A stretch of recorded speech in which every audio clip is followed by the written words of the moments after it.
तो स्टूडेंट चलो इस क्वेश्चंस में क्या दिया हुआ है, the an insulated container diatomic gas of molar mass m, the container is moving with the velocity v, if it is stopped suddenly the change in temperature. Okay question में क्या दिया है, एक कंटेनर है, ठीक है, इसके अंदर क्या है, गैस है, that is a diatomic gas, ये मूव कर रहा v वेलोसिटी से। जब ये स्टॉप होगा तो इस गैस का टेम्परेचर कितने से राइज हो रहा बताओ। ठीक है, जब ये गैस देखो कंटेनर स्टॉप होगा तो कंटेनर के बाद जो काइनेटिक एनर्जी थी वो किस में कन्वर्ट हो जाएगी, हीट में। ठीक है, क्योंकि जब कंटेनर मूव करेगा तो उसके पास क्या रहेगा, काइनेटिक एनर्जी। और जैसे स्टॉप किया तो इस गैस का टेम्परेचर राइज हो रहा है, इसका मतलब क्या हो रहा है, काइनेटिक एनर्जी किस में कन्वर्ट हो रहा है, हीट में कन्वर्ट हो रहा है।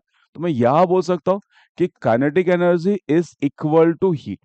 अब ध्यान से देखो, ये कंटेनर क्लोज है, इसका प्रेशर तो चेंज नहीं होगा, तो बोलूंगा ये हीट किस पे आएगा, कांस्टेंट वॉल्यूम पे। ठीक है, अब ये देखो गैस है, गैस में हीट कांस्टेंट वॉल्यूम और कांस्टेंट प्रेशर पे होता है।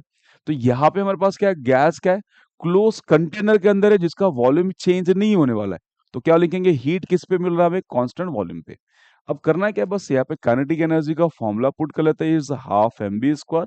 हीट एट कांस्टेंट वॉल्यूम का फॉर्मूला कितना होता है, N C V delta T.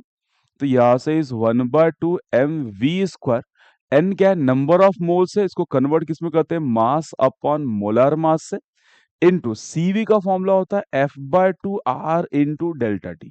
दोनों साइड से मास कैंसिल कर लेते हैं, मोलर मास को मैं यहां शिफ्ट कर लेता हूं, कितना आएगा इस 1/2, it is m into V square is F/2 R into delta T.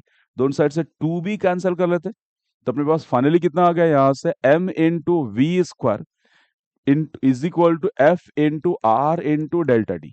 अब ये दिया क्या क्वेश्चन में, गैस कैसा आपके पास, डायटोमिक गैस दिया, क्या दिया देखो यहां से क्वेश्चन में डायटोमिक गैस दिया है। तो डायटोमिक गैस का डिग्री ऑफ फ्रीडम कितना होता है, 5 होता है। तो यहाँ पे 5 पुट कर लेते हैं, तो ये आएगा M V square is equal to 5 R into delta T.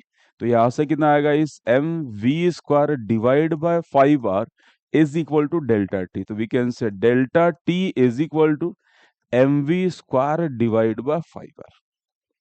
चलो क्लियर, समझ में आ रहा है, कहीं है क्या, mv² bye 5 R, option D.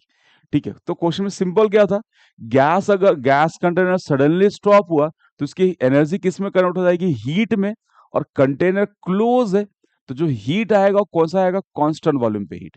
तो अगर कंटेनर क्लोज हो तो अंदर का गैस एक्सपांड नहीं हो सकता, अगर गैस एक्सपांड नहीं हो रहा है तो उसका वॉल्यूम कांस्टेंट है, इसलिए हमने क्या लेंगे, kinetic energy is equal to heat at constant volume. ठीक है, जब भी गैस को आप हीट दे रहे तो याद चेक, पहले क्रॉस चेक करोगे कि वो हीट कांस्टेंट प्रेशर के कि कांस्टेंट वॉल्यूम पे, क्योंकि कांस्टेंट प्रेशर और कांस्टेंट वॉल्यूम पे हीट का फॉर्मूला बदल जाता है।